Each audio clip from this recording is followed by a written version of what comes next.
बहुत मुश्किल से जिन शासन मिला है, इसलिए समझौता नहीं हो सकता।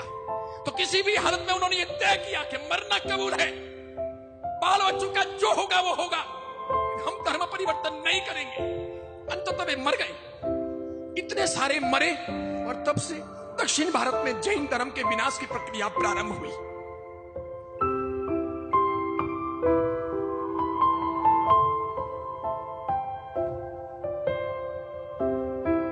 हम बताएंगे और आपको बदलना है, जिंदा रहना है, तो यही रास्ता है। इसके सिवाय कुछ भी अपने पास में बचा हुआ नहीं है। मुट्ठी भर जैन समाज है, सने सने समाप्त हो रहा है, चारों तरफ से हम घिर चुके हैं, संक्रमण काल है।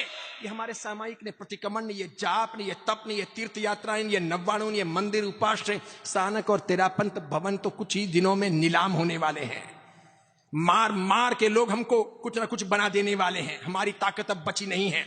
यूं भी ब्रेन वॉश हमारा किया जा रहा है, हमारी नई औलादें जैन बची नहीं हैं, और हम जो बचे हैं वो भी हम बराबर जिंदा नहीं रह पाएंगे, क्योंकि हमारी संख्या कम, दुष्काल में अधिक मास हम बटे हैं, संप्रदायों में, जातियों में, पंथों में, मान्यताओं में, वर्गों में, भाषाओं में, क्षेत्रों में, अलग अलग प्रकार की कौमों में हम बटे हैं। इसके सिवाय आपस में हमारे ईर्ष्या है, भ्रातृत्व प्रेम कम है, अंदर की धर्मनिष्ठा बहुत कमजोर है, नई पीढ़ी को मजबूत रखने का हमारा इरादा कामयाब नहीं हो रहा, फिर हमारे धन खर्च करने की दिशा बदल चुकी है, दिखावा हम बेशुमार करते हैं, लोगों की नजरों में आ रहे हैं, दूसरों को जैन बनाने का बहुत बड़ा ध्येय पीछे छूट गया है। वो सब पूर्वाचार्यों ने किया था, पूर्व के बड़े बड़े महान शिष्यों ने किया था, उन्होंने तन मन धन से योगदान दिया था, उन्होंने इतिहास रच लिए थे, उनकी दी हुई विरासत को संभालने में भी हम कामयाब नहीं हो रहे। इसलिए पक्के तौर पर कहता हूं, आने वाले 25 साल 50 साल हमारे लिए निर्णायक होने वाले हैं।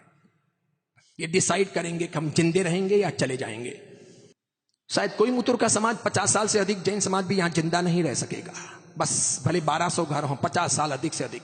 मेरा मानो तो जल्दी से जल्दी गुजरात या राजस्थान के लिए घर लेने की व्यवस्था कर लेना। अंततः सब यहां से छोड़ करके आपको भगना पड़ेगा। उस दिन मैं जिंदा नहीं रहूंगा, क्योंकि मेरी 53 साल की उम्र हो चुकी है और 50 साल जिंदा रह नहीं सकूंगा, इसलिए मैं आपको सबूत नहीं दे सकूंगा, बस विश्वास हो तो मानना, पक्का ऐसा होगा। भूतकाल में ऐसा हुआ था।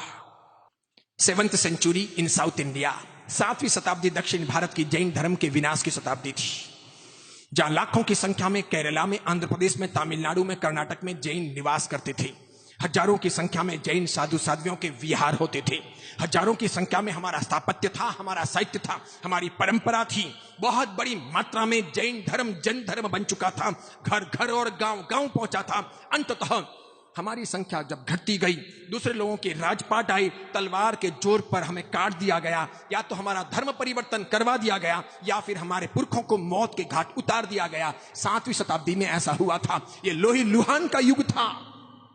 1300 साल पहले, विशेष करके मद्रास से मदुराई के बीच में तो एक साथ में एक दिन में 50,000 साधु और 5 लाख जैन शावकों का कत्लेआम कर दिया गया था, धर्म परिवर्तन नहीं करने की एवज में।